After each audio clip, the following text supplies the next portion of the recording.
తెలంగాణలో కాంగ్రెస్ సర్కారు కొలువుదీరింది. సీఎం రేవంత్ రెడ్డితో పాటు 11 మంది మంత్రులు ప్రమాణ స్వీకారం చేశారు. కాగా ఈ 11 మందిలో సీతక్క మాత్రం ప్రత్యేకం. ప్రస్తుత మంత్రుల్లో మల్లు భట్టి విక్రమార్క, పొన్నం ప్రభాకర్తో పాటు సీతక్క తొలిసారిగా మంత్రులయ్యారు. అయితే ఒక నక్సలైట్ నుంచి మంత్రి అయిన సీతక్క ప్రస్థానం మాత్రం అందరికంటే భిన్నం. తెలంగాణ అసెంబ్లీ ఎన్నికల్లో ములుగు నుంచి కాంగ్రెస్ తరపున పోటీ చేసిన సీతక్క తన ప్రత్యర్థిపై 33,700 ఓట్ల మెజార్టీతో గెలిచి ప్రస్తుతం మంత్రిగా స్థానం దక్కించుకుందంటే ఆమె ఫాలోయింగ్ అంతా ఇంతా కాదు. సీఎం రేవంత్ రెడ్డి ప్రమాణ స్వీకారం చేసినప్పుడు కూడా జనాల నుంచి రాని స్పందన సీతక్క మంత్రిగా ప్రమాణ స్వీకారం చేస్తున్నప్పుడు మాత్రం వచ్చిందంటేనే ప్రజల్లో ఆమెకున్న క్రేజ్ ఏంటో తెలుస్తుంది. అయితే ఆ క్రేజ్ ఊరికే రాలేదు. అడవి నుంచి జనాల్లోకి వచ్చి మూడోసారి అసెంబ్లీకి, అది కూడా ఓ మంత్రి హోదాలో వెళ్తున్నారంటే ఆమె ప్రస్థానం సాఫీగా ఏమీ సాగలేదు. ఎన్నో మలుపులు, మరెన్నో ఎత్తుపల్లాలు.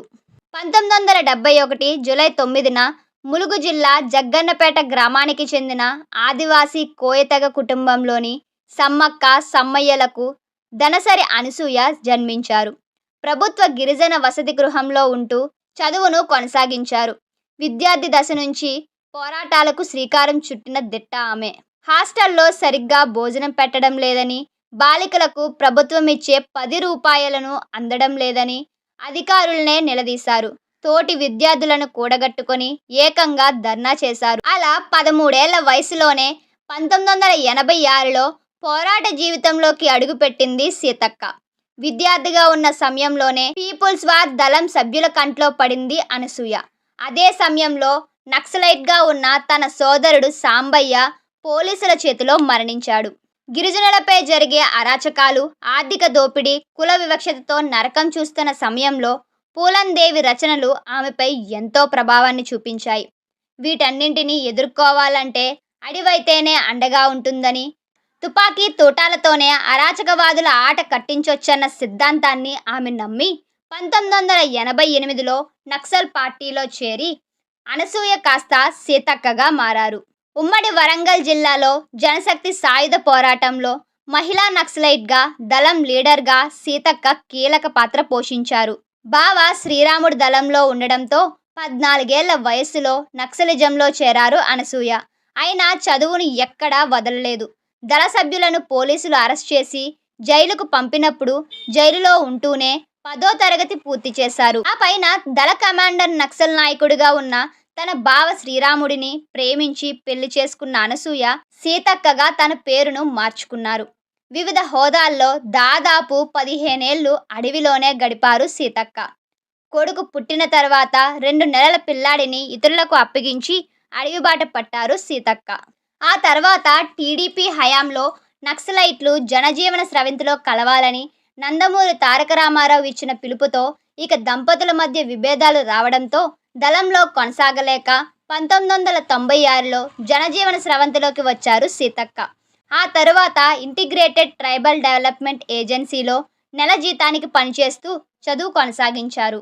ప్రజాసేవ పట్ల మక్కువతో గిరిజన మహిళలకు ఉపాధినిచ్చే ప్రభుత్వ సంస్థలో చేరారు. ఉద్యోగం చేసుకుంటూనే సామాజిక సేవ వైపు ఆకర్షితులయ్యారు. జనజీవన స్రవంతితో కలిసిన సీతక్క అన్యాయం మీద పోరాడాలంటే న్యాయశాస్త్రం మీద పట్టు సాధించాలని భావించారు. అందుకోసం 2001లో LLB చదివారు. ఈ క్రమంలోనే ప్రజా విధానం, పాలనపై సీతక్కలో ఆసక్తి పెరిగింది. సామాజిక సేవల్లో చురుగ్గా పాల్గొంటూ జనం మెచ్చిన నాయకురాలిగా మారారు. ఆమె చేస్తున్న పనులు, ఆమెకు జనంలో ఉన్న ఫాలోయింగ్ చూసి అప్పటి ఉమ్మడి ఆంధ్రప్రదేశ్ సీఎం చంద్రబాబు నాయుడు సీతక్కను టీడీపీలోకి ఆహ్వానించారు. 2004 ఎన్నికల్లో ములుగు టికెట్ కూడా ఇచ్చారు. కాగా తొలిసారి ఎన్నికల్లో పోటీ చేసిన సీతక్క కాంగ్రెస్ అభ్యర్థి పొదెం వీరయ్య చేతిలో ఓడిపోయారు.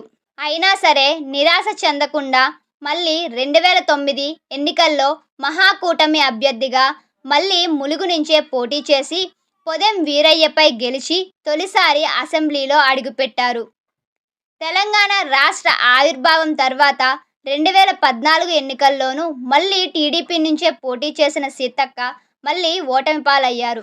ఇక అప్పటికే తెలంగాణలో టీడీపీ బలహీనపడడం, తెలుగు తమ్ముళ్ళు కూడా రాజకీయ భవిష్యత్తు కోసం తలో దారి వెతుక్కోవడంతో సీతక్క కూడా టీడీపీ నుంచి బయటకు వచ్చి కాంగ్రెస్ కండువా కప్పుకున్నారు. 2018లో జరిగిన ఎన్నికల్లో కాంగ్రెస్ తరపున మళ్ళీ ములుగు నుంచే పోటీ చేసిన సీతక్క భారీ మెజారిటీతో గెలుపొందారు. అటు కాంగ్రెస్ పార్టీలోనూ ఎగ్జిక్యూటివ్ కమిటీ సభ్యురాలుగా నియామకమయ్యారు.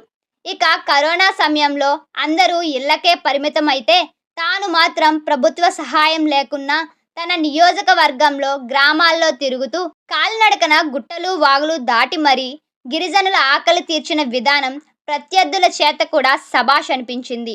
ఎంతో మందికి ఆహారం, నిత్యావసర వస్తువులను అందజేసి ఎమ్మెల్యే బాధ్యతలు ఏమిటో తెలియజేశారు.